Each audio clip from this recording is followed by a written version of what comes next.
Hey fam, welcome to Being Trans with Lilith and Amanda. I'm Lilith, that's Amanda, and today we are going to answer a great question about being trans. And I don't know, usually I go out and I get the questions I come up, but today we got a little curveball. Amanda's got a question for us, so I'm going to turn it over to question. Yeah, I'm going to turn it over to her to read the question and get us started. Do I get to answer first then? Yeah, I think that should be the way it should be, don't you? Excellent. Yeah, I love it. We're just doing a little curveball here. Yeah. Okay. I stumbled across this question in one of my transgender forums on Facebook that I'm in. Yeah. And, but this, I don't have a person to credit. This is from Anonymous, who asked the group this question. Sure. My childhood friend is infatuated with me. For background, I've known him since elementary school, and we have always been very close. I was the best person at his wedding. He had originally asked me to be best man, but funniest thing happened. Anyway, he was one of the first people I came out to a few years back, and he has been extremely supportive of me, which is great. But it's also been kind of weird. He always texted me quite a bit pre-transition, but now he'll constantly text me all these memes, like cat girl stuff or other kinds of Tumblr trans memes. He's also told me specifically that he is attracted to trans women, which feels like a weird thing to say to me when he knows that I'm gay, meaning a lesbian. Sure. This has been going on for a long time. It's been stressful, but I had always just tried not to think too much about it. This changed recently. Lately, the constant texting has gotten extremely constant. He'll see that I'm not responding to his text and then send me something on Messenger, where it shows when someone has seen the message. Sometimes he'll send me something that I won't respond to. Hours will pass, and then he'll text again as a kind of reminder about the thing he texted about. For example, he recently texted me about how he saw a movie. I ignored it, and then the next day he said that he really liked the movie. Weird stuff like that. It's gotten to the point where I actually start to get anxious whenever I get a notification on my phone. I'm just completely unsure what I need to do about this. Like, it made me uncomfortable when he first started doing all this stuff, and I just kind of thought it would stop. But now years have passed, and it has only gotten worse. I also feel so weird about this, considering he is married. Every time we talk about his wife, he says things are going well, and I hope that they are. But with the increase of the severity of his obsession with me, I'm worried that things might not be going well. It just makes me extremely uncomfortable to think that I could be a factor in their relationship being on the rocks. I'm at my wit's end here. What do I do about this? So, long story short, this trans woman came out to their best friend, who they were best person at their wedding. And since then, that person has amplified their somewhat seemingly obsession over person. Well, here's the thing, and this is with all things like this. Like, this person might be obsessed with you, but right now this is all you interpreting what's going on around you. Like, he's messaging you and you're just interpreting it as I'm not saying he's not, and I'm not saying that it isn't annoying like that, but you don't know where he is, and you should just tell him, be like, hey, you're married, you're like, we need to have some boundaries and some space here. And so unless you're going to have that conversation, like, he might not be thinking the same thing that you are. He might be thinking that you're friends and he's sharing stuff with you and he just is close to you, and you're putting it on him that it's a session. I'm not saying that it's not, but you don't know that. And so often when it comes to like online relation, and obviously you have more of a relationship online, but when you're not physically talking and you're like, sharing memes or texting back and forth, or you have an online mostly relationship, there is a lot of assumptions about that other person. So I would say, what do you want this relationship to be?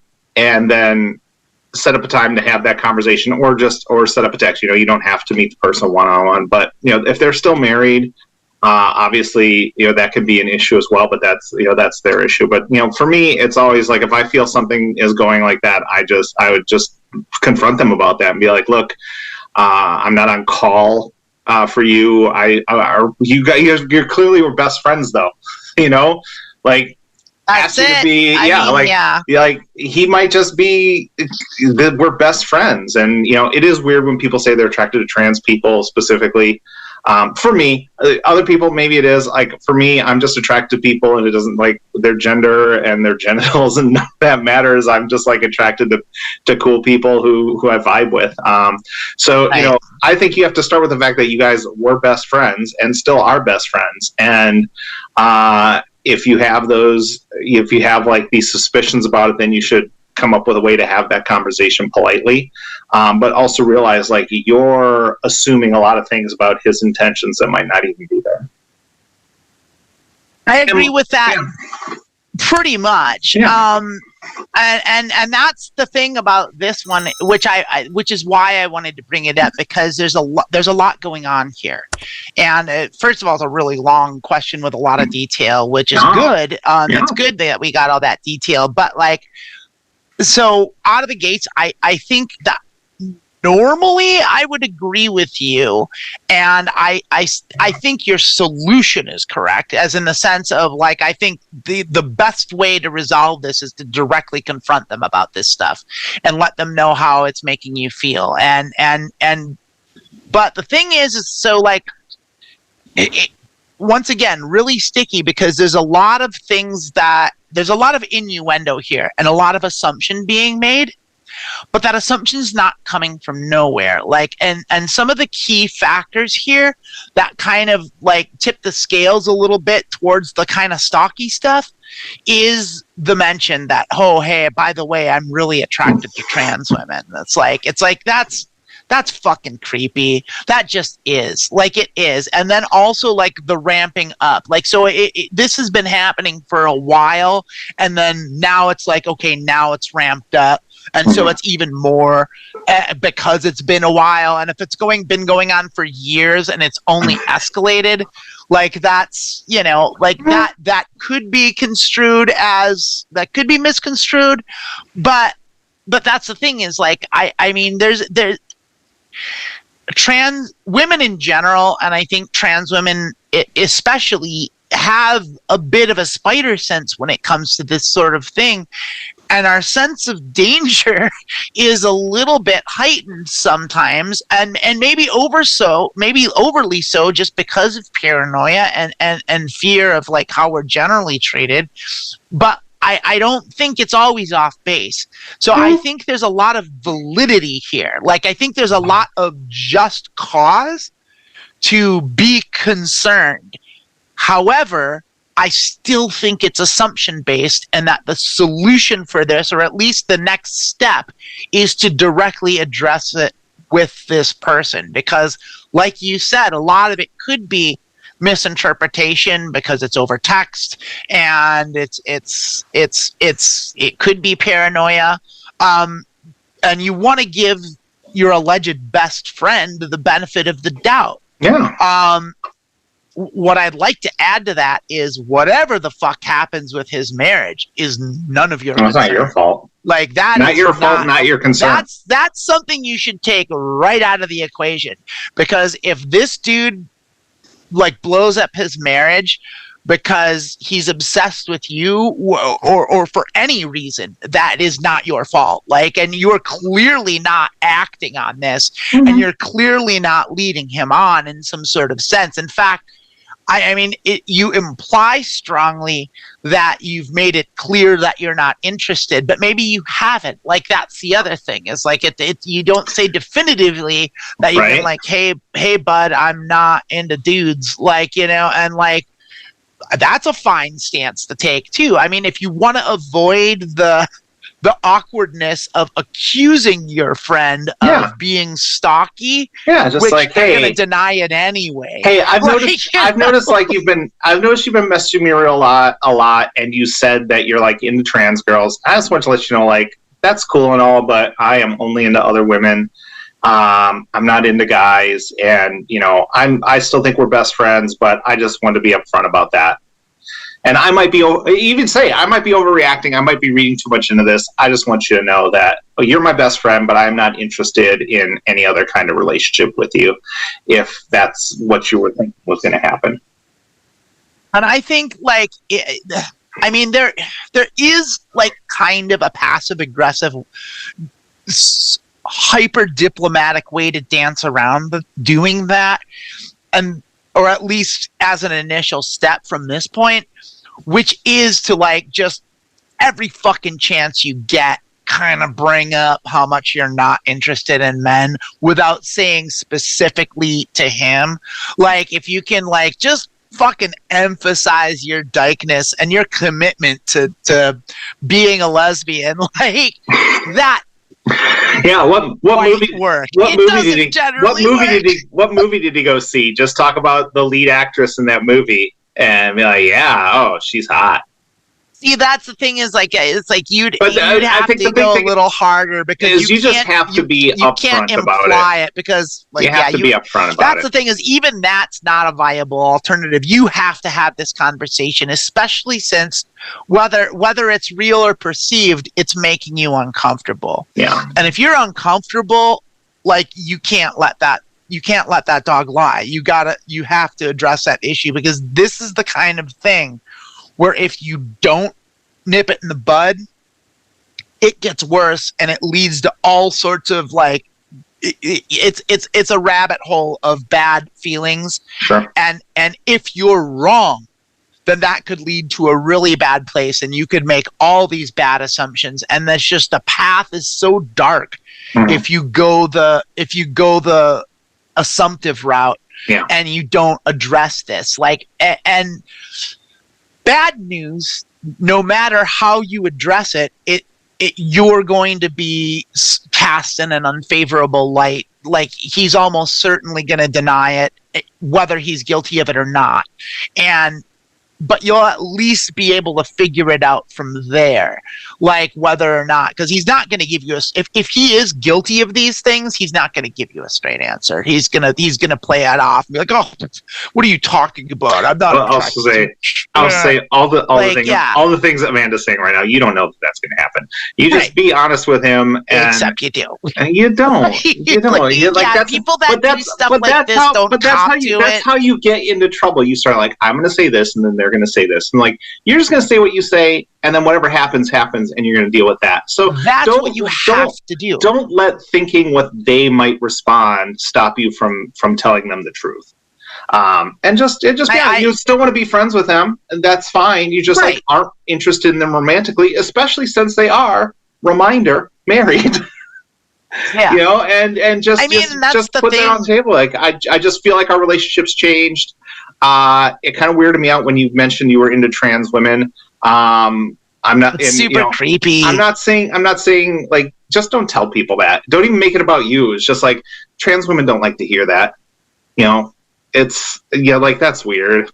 Like when people are just that would be like going to your best friend has red hair and be like, I'm super into redheads. Super into redheads. Like it's fucking weird. That's kind of the thing about it that kind of, if there was one thing out of this, that's the one thing that kind of puts it over the edge for me. That justifies like the suspicion. It's as creepy as anyone who's in like dudes who are like, I'm into Asian women or I'm into black dudes or whatever. Like, it's all weird. Saying that to someone that clearly meets that criteria is gross no matter how you slice it.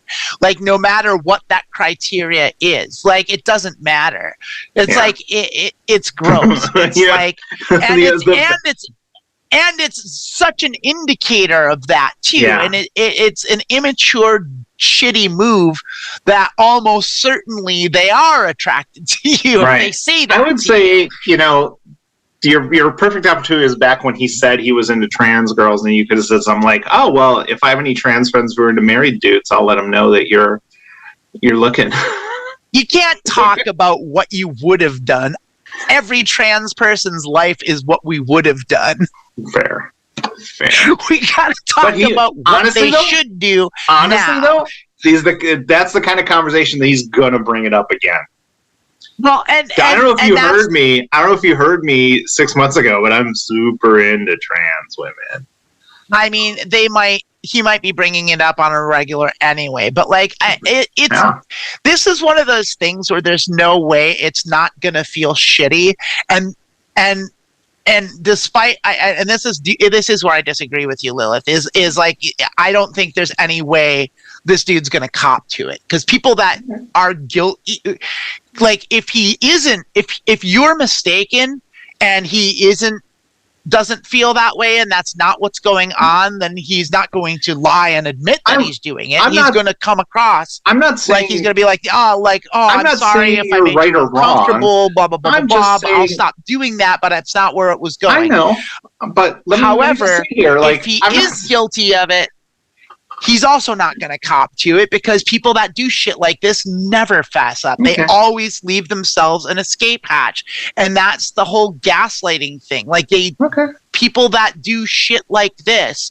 that do stalk and do stuff, always leave a back door for themselves. And that's, and it's the whole thing about like every time a right winger gets busted for saying something fucking racist, they always like, oh, what, you can't take a joke and play it off like it was a joke. Like that's the thing that guilty parties do when they're out of fucking options. You paint an animal into a corner, they're gonna throw it back at you. That's what they always do. I'm just gonna say, if you're going to tell them the truth, don't just assume you know how they're going to respond, because you don't. And I'm not saying that you're wrong, that that's going to be the response. Heck, it might actually be, but don't let people get caught up. I always say you're playing chess against yourself. You're like, well, I'm going to do this, but then they're going to do this. And then what do I do then? And it's just like, then you know what happens? You do that, and they don't do what you thought they did. And now you're sitting there like... They never do the first thing you think. So just go in, go down the rabbit hole in the shower. Yeah, sit there. You didn't sleep all night because you had an 8-hour conversation in your head where you played both sides. And then you get to the thing. Or as I like to call it, the argument simulation chamber. And then you get in there and they're just like, you're just like, hey, I'm not really interested. And you're like, oh, okay. And you're like, fuck, I just had an 8-hour conversation last night. So go in, speak your truth, and just say, hey, just be honest. Like, we're best friends. I want to be there for you all the time, but I'm not interested in dudes, and you're married, and let's be honest, this isn't a thing. So please don't throw away your marriage for this. Don't do anything like that. If you're not happy in your marriage, you should get divorced and find a trans woman who loves you, because there are amazing trans women out there. But also when you meet them, don't be like, I love trans women, because that's it's super creepy. But I do have one more thing to say about this. You always do have one more thing to say about this. Well, no, because I've been wanting to say this the whole way, but I got wrapped up with the other things I wanted to say. Fair enough. So here's the one thing specifically that kind of puts me over the top, that thinks that this question answer is justified in their concerns, is I also have a friend that is a very long time friend that I wasn't asked to be best person at their wedding, but I gave a speech at their wedding, and I have known them a long time, and we're close, and he has been one of the most supportive people in my life, and is still a dear friend of mine, and I love him to death, and we get along great, and meets all the qualifications of this. And if he did any of this to me, I would be fucking totally fucking weirded out. And he never has. He's never done any of this shit. Like, and I have other friends that are male that like have been supportive, that have been there with me through my transition and knew me years or decades before I came out, and don't do this. They don't tell me I'm really into trans women, and they don't fucking text me and get shitty. Now, people do text you and get shitty if you don't send them return their texts. People do that in general, but they don't push that boundary with me. And if they did, I would feel uncomfortable. And that's the thing that makes me feel like, well, if the shoe were on the other foot, if this exact scenario is happening to me, I would also feel uncomfortable, but that doesn't change the solution, which is you have to have this conversation. You have to bring this up, and you have to address this with your friend, and you have to do it point blank, and you have to risk blowing up the friendship because of it, because it's already on that path. Yeah. And I would say, my experience has been no one really likes me, and I go out of my way to make sure no one likes me. So I just circumvented that whole thing. I don't believe it for 1 second. Oh, no. I know that people like you, and I know that you have friends from pre-transition that you hang out with and visit, that you're college buddies. So don't lie to me. You're right. You're right. Lilith's right in the sense that you shouldn't assume what he's going to say. That was bad advice on my end. However, whether or not how they respond is going to color the inform relationship, your decision on how it is going to form, because if they're truly a good friend and this is a mistake and you were assumptive and you made some things, they're going to cop to it, at least the fact of being creepy, and they're going to be like, hey, look, I'm sorry, I didn't mean to give that impression, like, I love my wife, like, I think you're attractive, but like, I'm not trying to get with you, like, I thought I was being complimentary. It's going to be clean. It's going to be clean. If they gaslight you and they make up a bunch of fucking excuses, and especially if they like throw it back on you, like you're being gross, that's when you gotta kind of rethink the whole relationship. And if that's the case, that's really gonna suck, because this is a longtime friend that has been supportive of you, but it's not okay. Like, if what you're assuming and what you're feeling is correct, it doesn't matter if they're supportive or not, because that's the kind of supportive that's not acceptable. That's not supportive support. Right. And as trans people, like, one of the burdens we carry is we have to be especially selective about the people we allow into our lives. Like, we have to shut people out, like, because of shit like this. And it is dangerous, and it's dangerous for us. Like, and your friend's probably not going to be a psycho that stabs you, but you never fucking know, because that stuff does happen to us. You just fucking escalated this. You're right, I did. What are you doing? Just talk to your friend, your best friends. Just talk to your best friend. Just talk to your best friend. Just talk to your best friend. But bring it up. You got to have the hard conversation. Yeah. You got to do it. Yeah, they're your best friend. God damn, yeah, shame on me. Shame on me like 3 times. Like, I get it. Be careful out there, but this is not a stranger. This isn't a grinder hookup you're meeting to talk about with this. This is your best friend, and just be honest with them. And like I said, you don't even have to break their heart. You just be like, hey, that's cool if you're into me. I am like into ladies only, and you're married, and let's just be a little more respectful about messaging each other, and like how much we're messaging each other and what we're messaging each other. If you just go out to him and be like, hey, bro, I'm going to start calling you Coca-Cola because you're a fucking chaser. I thought you were going to say you're going to stab him first. And him. The talons. Oh, yeah. Yeah. So that was your friend. That was some good. In that, there's some good advice in there. In there, yeah, in there, some good advice. Drop your thoughts in the discussion. We're gonna have to sift through some of my bullshit. Lilith was pretty solid. I usually am pretty solid, but hey, yeah, just talk it out. And like I said, you can't. The oldest thing I've ever said on all these advice things. You can't control what other people do. You can just be honest with him, and if he doesn't want to be your friend anymore, then that's not your fault, and you don't have to make concessions. It's not your fault. You don't have to make concessions to him to keep that friendship. Like, you're going to set your boundary. He accepts that, and you continue being friends, and it's amazing. Or he rejects it, and you don't, and you have other friends and new friends, and it sucks to lose friends. It sucks to lose family members, but there are always people there to support you and love you and make you awesome. But you are awesome. Close on I think that's close the on that. key Close on that. Close on takeaway. that awesome part. Yeah. That close on that. It's not your fault. It's not. This has been being trans. That's the key takeaway. It's not your fault. Oh, okay. I'll wait a second. I know, now you closed. This has been Being Trans with Lilith and Amanda. We hope that was helpful. Put your comments in the comments section. That's why it's called the comments section. It's for your comments.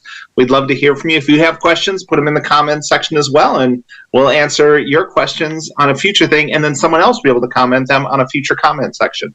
So it's true. It's so great. true. It's so beautiful. It's the cycle of life. It's the internet waterfall. Y'all have a great day, and we'll see you soon. Bye. Thank you. Bye-bye.